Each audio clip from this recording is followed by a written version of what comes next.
List থেকে নাম বাদ দেওয়া হবে এই আশঙ্কাতে কাঁদছেন মহিলা। দেগঙ্গার বিডিও অফিসে সে রীতিমতো কাঁদছেন সেই মহিলা। নাম উঠবে না বলে জানানো হয়েছে তাকে, জানিয়েছেন আধিকারিকরা, এমনটাই দাবি করছেন সেই মহিলা। কথা বলেছেন এই আরো সাহেবের সঙ্গে? হ্যাঁ বলেছি। আমাদের সঙ্গে রয়েছেন প্রতিনিধি। উঠবে না তাকে এমনটা কেন জানানো হয়েছে, কে জানিয়েছেন, কি ঘটনা ঠিক? দেখো, পার্বতী চক্রবর্তী তিনি হঠাৎ একেবারে প্রশাসন অর্থাৎ নির্বাচন কমিশনের যেখানে হিয়ারিং হচ্ছে বিডিও অফিসে, সেখান থেকে কিন্তু জানানো হয় যে তার নাম উঠবে না। কিন্তু তার একবার স্পষ্ট বক্তব্য যে 2002-এ তার স্বামীর নাম রয়েছে, তার 2 ছেলের হিয়ারিং এ নাম এসেছিল, সেখানেও কোনো সমস্যা নেই। কিন্তু এই পার্বতী চক্রবর্তীকে জানিয়ে দেওয়া হলো নির্বাচন কমিশনের পক্ষ থেকে যে তার নাম উঠবে না। কেন উঠবে না? তার 2002-এ তার মায়ের নাম নেই, এই কারণেই তাকে জানিয়ে দেওয়া হলো তাকে এই নাম উঠবে না।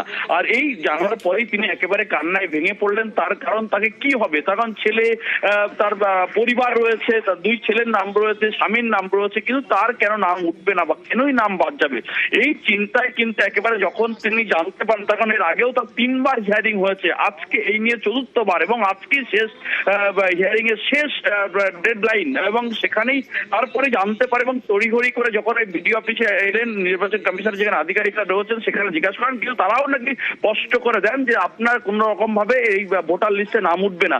আর এই শোনার পরে কিন্তু কান্নায় ভেঙে পড়েন। ফলে তাকে কোনো আশ্বস্ত তো দূরের কথা, তাকে একেবারে স্পষ্ট ভাষায় উল্লেখ করা হলো যে তার নাম উঠবে না। এটা জানার পরে তিনি কান্নায় ভেঙে পড়লেন। তাহলে তার কি হবে? এই যে পরিবার, ছেলে, 2 ছেলে এবং তার পরিবার নিয়ে যে বসবাস, এবং সেখানে সবার নাম থাকলেও তার কিভাবে নাম বাদ গেল, এ নিয়ে কিন্তু কোনো সদুত্তর না পেলেও কিন্তু এই নিয়ে এই মহিলা পার্বতী চক্রবর্তী কিন্তু কান্নায় ভেঙে পড়েছেন এবং হাউ হাউ করে কাঁদছেন, ছোটাছুটি করছেন বিডিও অফিসে একেবারে এলাকা জুড়ে। এখন আমি কি করব? ওরা তো মুখের ওপরেই বলে দিচ্ছে যে নাম উঠবে না। কেন উঠবে না? কেন বলছে এই কাগজপত্র হবে না। আমরা তো দিদিমার কাছেই মানুষ। আপনার বাবা মা ছোটবেলায় মারা গেছে, আমার বোনের হয়ে গেছে, তা আমার হচ্ছে না কেন? আমি তো চিন্তায় আমি খাওয়া দাওয়াই ছেড়ে দিয়েছি। আমার কি হবে? আমার নামটা যাতে উঠে যায়, হাত জোড় করে বলছি। আমি আর এই নিতে পারছি না, আমার এমনি শরীর খারাপ। আবারও এসআইআর আতঙ্কে মৃত্যুর অভিযোগ উঠছে।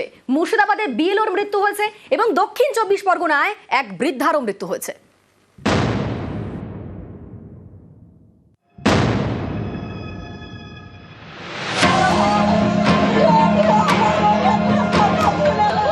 মুর্শিদাবাদের হরিহরপাড়ার শ্রীপুর, এখানকার বাসিন্দা বছর 55-র মায়া মুখোপাধ্যায় শ্রীপুরের 251 নম্বর বুথের বিএলওর দায়িত্বে ছিলেন। শুক্রবার সকালে বাড়িতেই তাঁর মৃত্যু হয়। মায়া মুখোপাধ্যায়ের বুথে ভোটার প্রায় 1,500।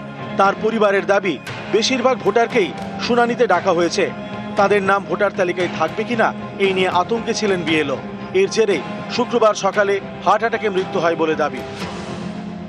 ভয় কাজ করতো, প্রচন্ড চাপে যে কি হবে, মানুষের নাম বাদ গেলে কি করবে, প্রচন্ড অসুস্থ হয়ে পড়ে।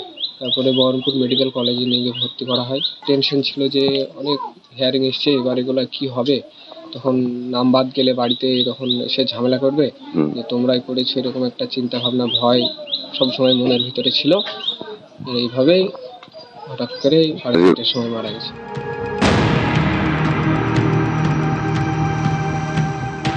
দক্ষিণ 24 পরগনার কুলপির বাসিন্দা আসমা বিবি। বৃহস্পতিবার রাতে বছর 70-এর এই বৃদ্ধার মৃত্যু হয়। পরিবারের দাবি, 28শে জানুয়ারি তিনি এসআইআর শুনানির নোটিশ পান। সেই দিনই অসুস্থ হয়ে হাসপাতালে ভর্তি হন। 31শে জানুয়ারি তাঁর হয়ে শুনানিতে যান পরিবারের এক সদস্য। বুধবার হাসপাতাল থেকে বাড়ি ফেরেন বৃদ্ধা, কিন্তু এসআইআরের আতঙ্ক কাটেনি, যার জেরে বৃহস্পতিবার হার্ট অ্যাটাকে মৃত্যু হয় বলে দাবি।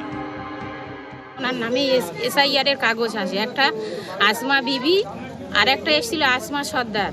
উনি এই নিয়ে খুব মানসিক চাপে পড়েছিল যে আমি এই বৃদ্ধ বয়স, ধর আমার 70 বছর বয়স, আমি পেনশনই পাবো না আমার এখান থেকে বাংলাদেশ করবে, এই নিয়ে উনি একটা মানসিক চাপে পড়েছিল। তারপরে হঠাৎ ওনার স্ট্রোক ধরন এসে যায়, পরে উনি মারা যান। নিউজ 18 বাংলা।